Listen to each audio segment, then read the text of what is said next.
Aquela doença, algum tempo, não muito tempo atrás, aquela doença certamente era o câncer. Havia uma tendência de nem dizer o nome da doença. Esse estigma que marcou o câncer, hoje em dia parece ter se transferido para a AIDS. Hoje em dia é muito mais comum uma preocupação de se noticiar aspectos da AIDS e a busca incansável dos cientistas de todo o mundo por uma cura da AIDS. Mas isso sem que haja, até hoje, uma perspectiva muito clara sobre a cura do câncer. O câncer continua como uma doença bastante importante, a ponto de, num recente encontro internacional realizado, por acaso, aqui no Rio de Janeiro, ter se discutido entre os médicos, inclusive um médico francês, ter afirmado que 1/4 da população mundial tem ou terá câncer e que a solução tem muito tempo ainda pela frente, no mínimo cerca de 2 décadas. Para examinar exatamente como está o câncer, as suas possibilidades de tratamento, nós planejamos essa mesa de debate de hoje. Primeiro eu vou apresentar para vocês o Daniel Tabaque, que na fase original do programa de reportagem já frequentou, né, o nosso Tome Ciência, com reportagem sobre o transplante de medula que nós fizemos lá no Instituto Nacional do Câncer. Ao lado do Dr. Daniel, o Dr. Tomás Figueiredo Mendes, que é apreciado aí por todos como um grande especialista, se não o maior, em câncer de fígado, em tratamentos de fígado aí do país.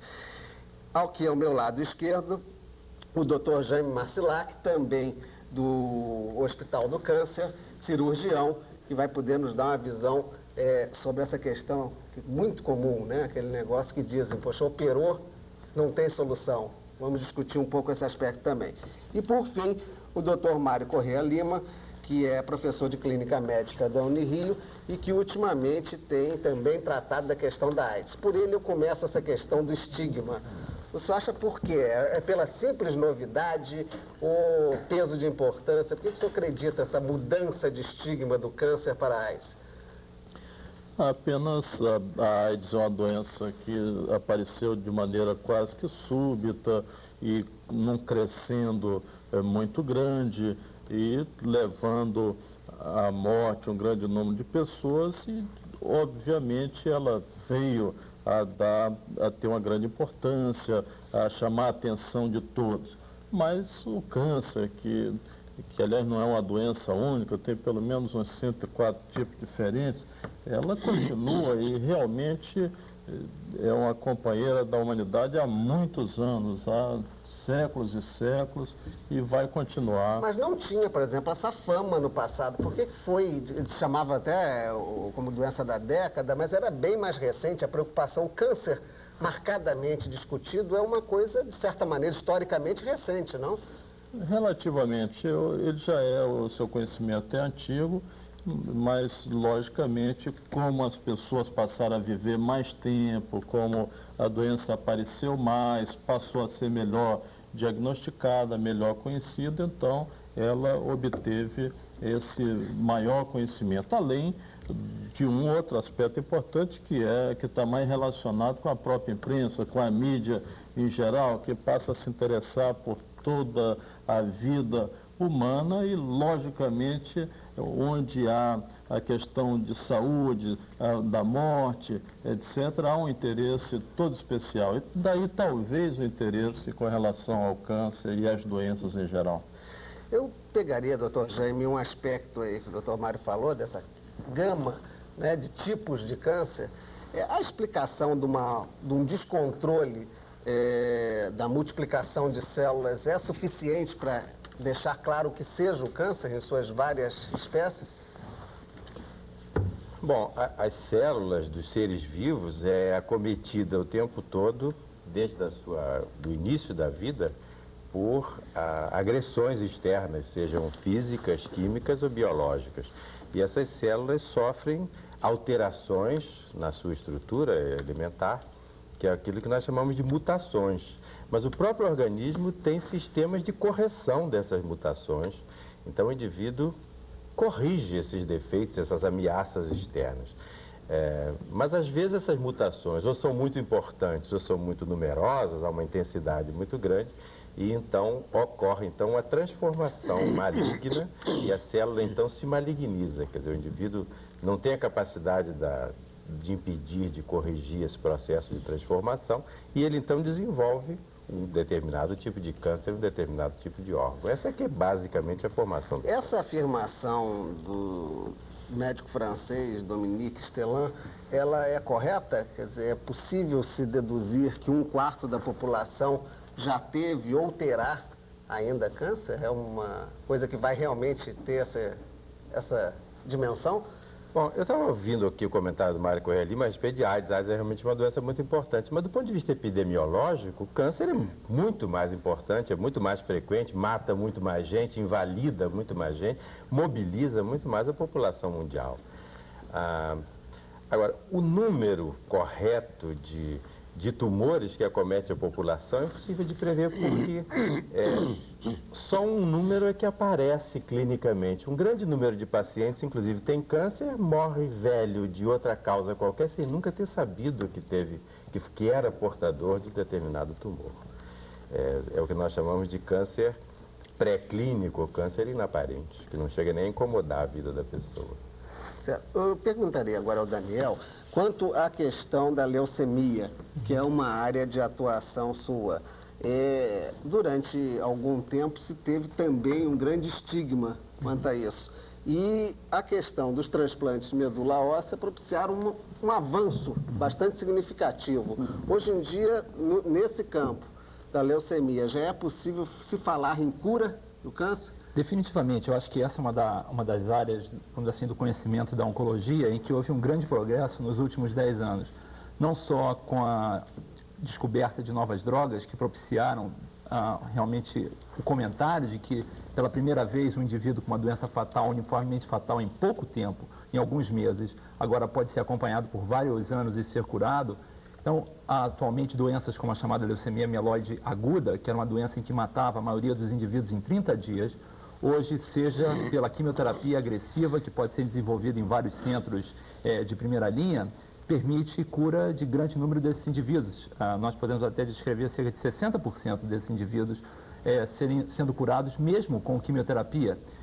O transplante de medula óssea surgiu, então, inicialmente, oferecendo possibilidades, primeiro para aqueles indivíduos, aqueles 40% no caso, ou até mais nos anos que antecederam essa fase, como sendo possível de resgatar aqueles pacientes que falhavam o tratamento convencional.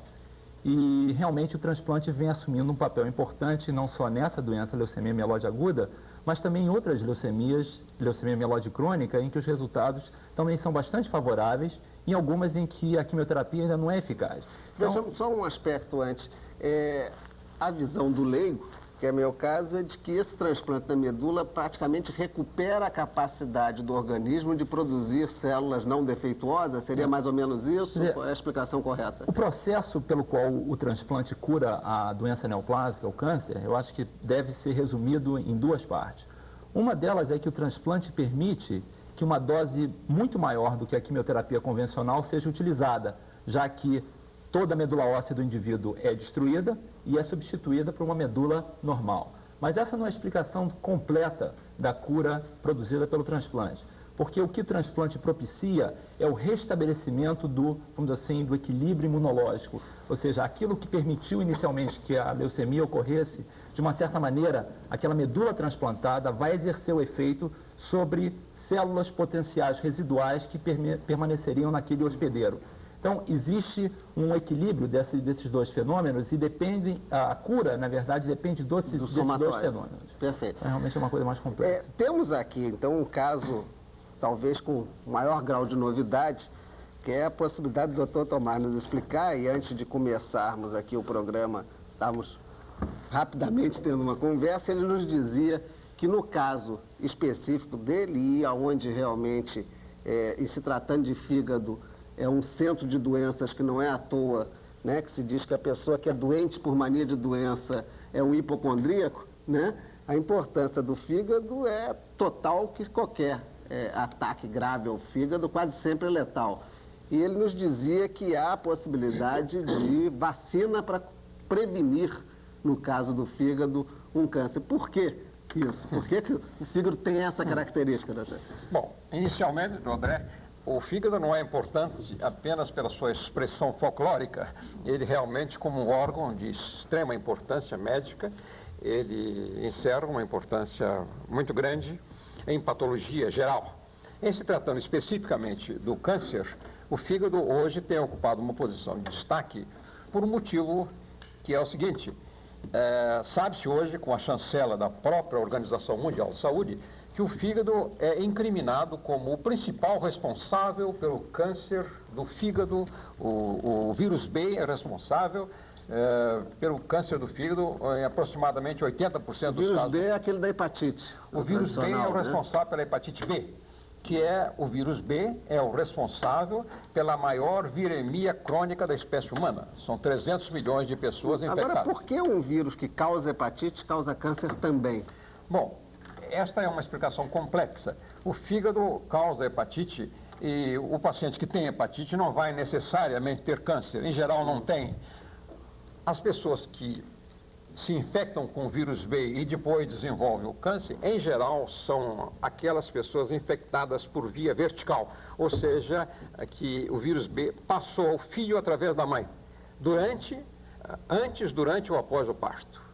Esta infecção na infância leva quase que invariavelmente, em quase 100% dos casos, a um estado de portador crônico do vírus B, e com o correr dos anos, daí a 30 ou 40 anos, aquela pessoa torna-se um paciente de câncer do fígado. Mas com essa passagem, necessariamente, esse paciente teria sido portador também da hepatite? Sem dúvida alguma. Portador, não, da hepatite não. Portador do vírus do da vírus, hepatite. Não a doença, né? Não necessariamente a não doença. Necessariamente. Não, em geral, ele nem tem a doença. Ele tem a infecção que se instala. O fígado é colonizado pelo vírus, e esse vírus, depois de 20, 30, o tempo de incubação é muito longo. Depois de 20, 30 anos de infecção, esse vírus executa modificações que não vêm aqui pelo lembrar, modificações na estrutura da célula hepática que leva ao câncer do fígado, que é, segundo se admite hoje, o vírus B, a segunda causa de câncer no planeta, precedido apenas pelo cigarro. Admite-se que o cigarro seja a causa responsável principal pelo câncer humano, e que o vírus B seja, com a chancela da própria Organização Mundial de Saúde, responsável pelo câncer do fígado. Bem, aí nesse caso, quer dizer, já que nós temos já a possibilidade de vacina para o vírus B, a primeira causa era muito mais fácil, não precisa nem de vacina, basta parar de fumar, né? Ficaria realmente mais fácil. No caso do cigarro, sim. Eu perguntaria uma outra questão de tratamento, de possibilidade de cura para o doutor Jaime. Há uma tendência sempre, por parte de um familiar ou do público em geral, naquele aspecto que a gente citou no início. Se operou alguém, se chegou ao ponto de precisar operar, é porque a coisa estava grave, certamente vai dar uma metástase, ou seja, a possibilidade do câncer se espalhar por outros locais, né, do corpo humano.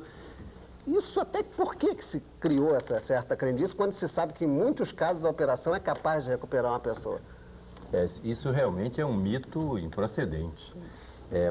Os tumores, de uma maneira geral, começam no organismo de uma forma localizada. Depois eles têm uma propagação loco-regional e depois então eles disseminam, constituindo as formas graves que levam à morte do organismo. Os casos operáveis, como nós consideramos, são os casos locais ou loco-regionais, portanto são os casos de melhor prognóstico. Acontece que às vezes existe uma má avaliação de indicação cirúrgica e casos já disseminados são também operados. E são aqueles casos como nós vemos às vezes em cânceres abdominais, em que o paciente já abriu e fechou, o cirurgião abriu e não pode fazer nada, porque já está de tal maneira alastrado a fase cirúrgica. E as famílias leigas, mal informadas, ficam às vezes mal impressionadas, achando indevidamente que foi a cirurgia que provocou aquele mau estado do paciente, mas não foi. Nós sabemos que aquilo foi uma indicação mal avaliada da cirurgia. Sim, mas existe um risco, pelo menos no que eu tenho conhecimento, de durante o processo cirúrgico haver uma espécie de contaminação, a possibilidade de passagem pelo sangue desse grupo de células defeituosas e ela migrar para outra parte do organismo? Sim, é verdade. Isso em cirurgia oncológica se considera muito, e eu ensino isso inclusive na faculdade. A neoplasia maligna, o tumor maligno, tem que ser operado sempre com a margem de segurança. Não se deve cortar dentro do tumor, exatamente para evitar esse tipo de disseminação, seja sanguínea, seja linfática, que existe. O cirurgião tem que tomar o cuidado sempre de fazer uma cirurgia com a devida margem de segurança, passando por fora dos limites do tumor, para não haver essa infecção tumoral. Exatamente nesse aspecto é muito comum o conhecimento geral de que, por exemplo, o câncer de mama muito comum entre as mulheres, né? É um câncer que, removido em tempo, em boas condições, propicia um grande percentual, né, de solução do problema. Que outros aspectos, que outros tipos de câncer poderiam ser considerados bastante passíveis de serem curados a partir da cirurgia? Bom, os índices de cura hoje em dia em cancerologia são muito altos. Certamente mais de 50% em qualquer meio civilizado. Eu digo civilizado aqui, entre nós, inclusive no Rio de Janeiro, São Paulo, Recife, etc. Mais de 50%. E nos casos iniciais, você se referiu a um caso inicial de um câncer de mama, esse nódulo maligno que as mulheres têm normalmente, 2, 3 centímetros, os índices de cura pela cirurgia são acima de 70%, são muito favoráveis. E hoje em dia, inclusive, com cirurgias bastante conservadoras, permitindo, inclusive, a conservação da própria mama. Sem que haja uma extração total. Ou até com técnicas depois de reconstituição mamária através de cirurgia plástica. Um aspecto, doutor Mário, que é bastante significativo, a gente percebe que na pesquisa da AIDS hoje é grande o número de cientistas que vieram do trabalho anterior no câncer. Essa proximidade está por causa da questão celular que se examina ou pelo caráter aventureiro de se buscar, né, sempre uma solução para o desconhecido? Não, o que existe, sobretudo, é que essas fronteiras estão muito próximas e a atuação do vírus se dá a um nível celular e, portanto, é lá que se tem que buscar a terapia, lá é que se tem que buscar a cura e, eventualmente, a própria prevenção. E os métodos de que a ciência dispõe hoje, de biologia molecular, etc., uma série de métodos relativamente recentes, é que tem permitido esse grande progresso. E há tudo uma união, uma ligação muito próxima dos cânceres e das infecções, e o câncer, que tem muitas causas, uma delas provavelmente, em muitos casos, é provocada por vírus. Então essa ligação é muito clara. O vírus aqui, o doutor Tomás estava relatando bastante bem essa questão. Tem um outro aspecto ainda que a um leigo também causa assim, uma certa intriga. Se é bem próximo a partir da questão celular, o recente prêmio Nobel até foi de estudos, né, exatamente na célula, para localizar onde que vinha a origem, né, do câncer na célula. É conhecido que a AIDS é um vírus, como que ela atua, só não se conseguiu uma forma de impedir a atuação.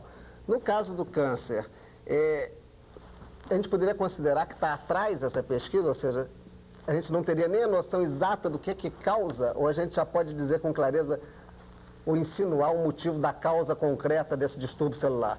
Existem provavelmente várias causas, como existem vários tumores, e já disse anteriormente, há uma integração, por vezes, dessa ação de fatores biológicos, como é o caso dos vírus, por exemplo, de fatores físicos, a irradiação, etc., de fatores químicos, determinadas substâncias, e todas elas podem se integrar e daí resultar um tumor. E é comum que isso ocorra em várias situações, por exemplo, o álcool e o tabaco são elementos que provocam irritação celular contínua, e assim várias causas vão se juntar. Não há uma causalidade única, não há uma relação de causa e efeito quase sempre direta. Mesmo quando uma doença é causada por um vírus, há fatores modificadores. Há uma questão celular genética, dos oncogenes, Ou seja, há uma predisposição também do indivíduo. Também existe para determinados tipos de alterações. E se esse indivíduo se submete a uma carga muito grande de fatores externos nocivos, ele pode eventualmente vir a desenvolver.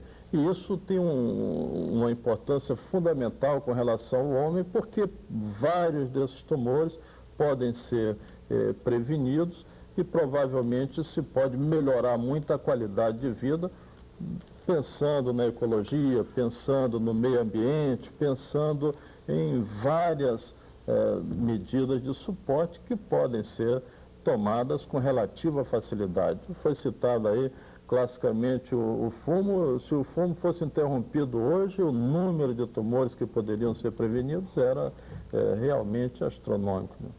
Vamos nessa parte, o senhor chegou a citar a questão do alcoolismo, e certamente essa questão do alcoolismo, o próprio Dr. Tomás já tinha relacionado aqui em questão do fígado, que é conhecido o distúrbio, a possibilidade de danos brabos, né, que o alcoolismo causa ao fígado, pelo seu caráter aí de filtro da gente. O senhor crê que esse tipo de agressão contínua, que no caso do fígado se representa, né, também no alcoolismo, que justifica um pouco aquela noção de que o câncer normalmente acomete as pessoas de mais idade? É por causa desse acúmulo de agressões, Dr. Tomás? Sem sombra de dúvida, o álcool é um fator extremamente importante na gênese de cirrose hepática. A cirrose hepática, pelas suas próprias características, regeneração nodular, as cirroses levam aos tumores. Então, o álcool, em certas latitudes, é mais importante do que o vírus B. No Extremo Oriente, onde bebem pouco e tem muita hepatite, o grande fator responsável pelo câncer do fígado é, sem sombra de dúvida, o vírus B. Nos Estados Unidos, onde a hepatite B é menos frequente, o álcool participa de uma maneira muito mais importante. No caso do álcool, o câncer aparece mais tarde, 40, 50 anos. No caso do vírus, aparece mais cedo.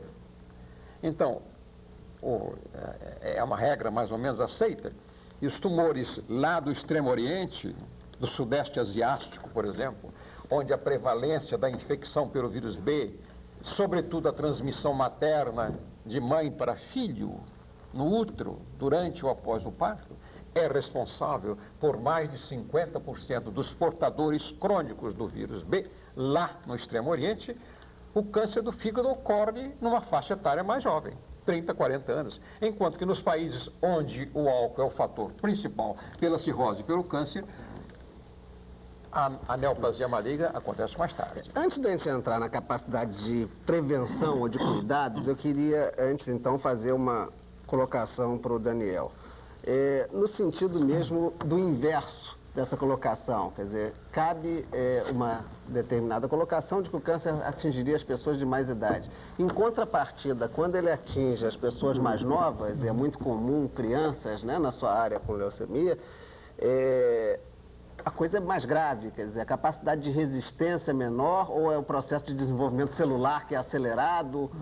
Quer dizer, na verdade não, quer dizer, determinados tipos de tumores são mais comuns na infância. Na verdade, os tumores, sejam tumores sólidos, alguns tumores como neuroblastomas ou tumores do sistema nervoso central, que são muito comuns em crianças, na verdade, a grande maioria dos tumores nas crianças são curáveis. A chance de sucesso nas crianças é maior, seja porque são tumores de capacidade replicativa maior e, portanto, mais suscetíveis às formas atuais de tratamento, ou exatamente porque a biologia dessas doenças é uma maneira diferente do adulto. No caso das leucemias, por exemplo, existem diferentes picos de incidência de leucemias. Algumas leucemias, como a leucemia linfoblástica, realmente incide maior nas crianças. Leucemias mieloblásticas têm 2 picos, um deles acima dos 30 anos, mas outro realmente na faixa de 10 anos. Então,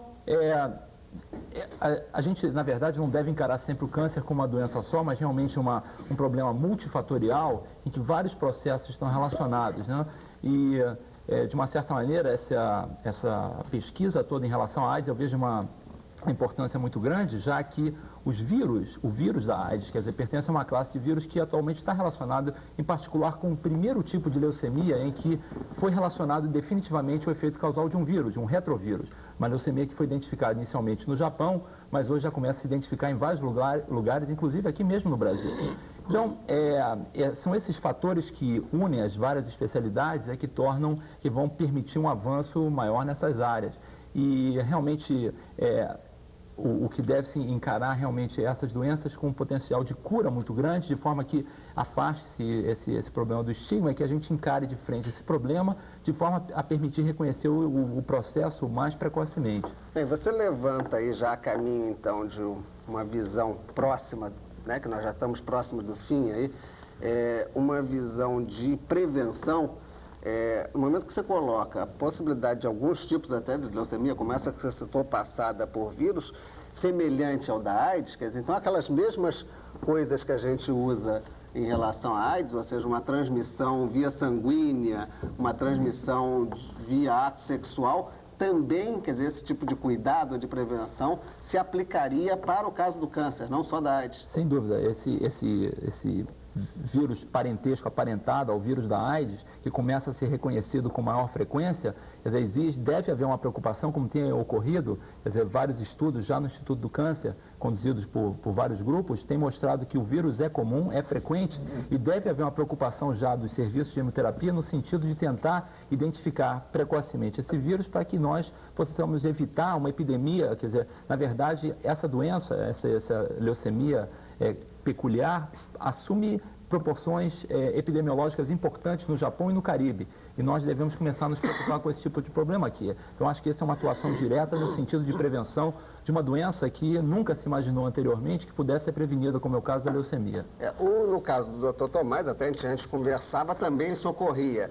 Agora, o Dr. Marcilac havia desde o início manifestada a preocupação com a questão preventiva. Além desses aspectos, no caso do Dr. Daniel e no caso do Dr. Tomás, há uma transmissão clara, né? E é o caso do Dr. Mário na proximidade com a AIDS, que outros aspectos preventivos poderiam ser tomados em relação, claro, não fumar, bebidas, exageros e tal. Existem outros ainda para a gente tentar caminhar para o encerramento? Isso eu acho que é a parte mais importante do programa, que é o que interessa diretamente à população que está ouvindo. Quer dizer, como evitar as formas evitáveis de câncer. Na minha concepção atual, existem 4 formas tipicamente evitáveis de câncer, que são câncer de pulmão, através do cigarro, câncer da pele, que é decididamente causado pelo sol em indivíduos brancos, câncer do colo de útero, que é evitável através dos chamados exames preventivos, e o câncer do fígado, o professor Figueiredo Mendes já tratou sobejamente. Inclusive, eu, desde o ano passado, que eu tenho procurado muito com ele, organizar um simpósio na Academia Nacional de Medicina sobre esses 4 cânceres preveníveis, que são muito, muito importantes. E o Mário já falou que se a população mundial parar de fumar, a população branca aprender que sol deve ser tomado com moderação, as mulheres fizerem ficar escurinha logo para passar o verão, né? Como se faz no Rio de Janeiro, de fazer bronzeamento de 10 às 3, deitado lá, sem filtro solar, sem barraca, sem nada. As mulheres fizerem exame preventivo e as pessoas forem vacinadas contra a hepatite, realmente o número de cânceres no planeta se diminui drasticamente. Mas nós estamos envolvidos em muitas coisas e isso não tem sido fácil, como você bem acompanha. Bem, nós estouramos aí até o tempo, porque evidentemente câncer é um tema, né, pela sua importância, pelas características diversas, que pega bastante tempo realmente a nossa curiosidade, mas certamente a gente vai ter outras oportunidades no futuro. Para vocês que nos assistiram aí, também quero passar a possibilidade de qualquer sugestão, escrever para a Caixa Postal 3916. Agradeço a atenção e até a semana que vem.